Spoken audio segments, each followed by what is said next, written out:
নমস্কার বন্ধুরা, আমি দেবযানীর জগতে আপনাদেরকে আরেকবার স্বাগত। তো আজকে আমি একটা আমার মেয়ের আবদারে বানাচ্ছি চিকেন স্যালাড।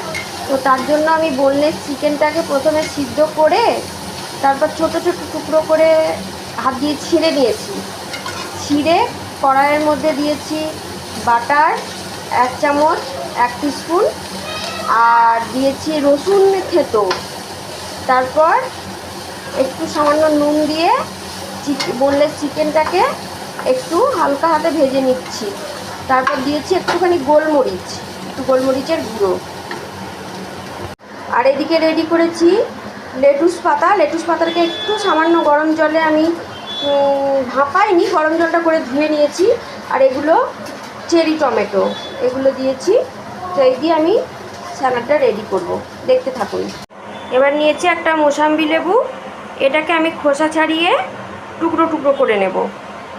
এই যে আমি এবার কেটে নিয়েছি মোসাম্বিগুলোকে পিস করে নিয়েছি। আর চেরি টমেটোগুলোকেও টুকরো টুকরো করে কেটে নিয়েছি। লেটুসগুলো পুরোটা কাটিনি, কিছুটা লেটুস কেটেছি, কিছুটা লেটুস এরকম গোটা রেখেছি। তো এবার আমি মেশাচ্ছি। জানি আপনাদের দেখতে একটু অসুবিধা হচ্ছে, কারণ আমার ক্যামেরাম্যান বাড়িতে নেই। তো আমি নিজে এক হাতে করছি, আমার কোনো স্ট্যান্ডও নেই। তো আমি এক হাতেই সবটা করছি।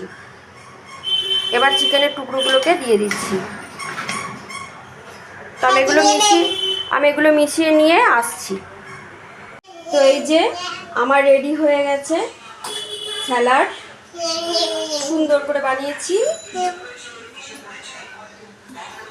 এই যে এবার একটা বাবার জন্য আর একটা আমার মেয়ের জন্য, ওরা 2 ভাই বোনের জন্য বানিয়েছি।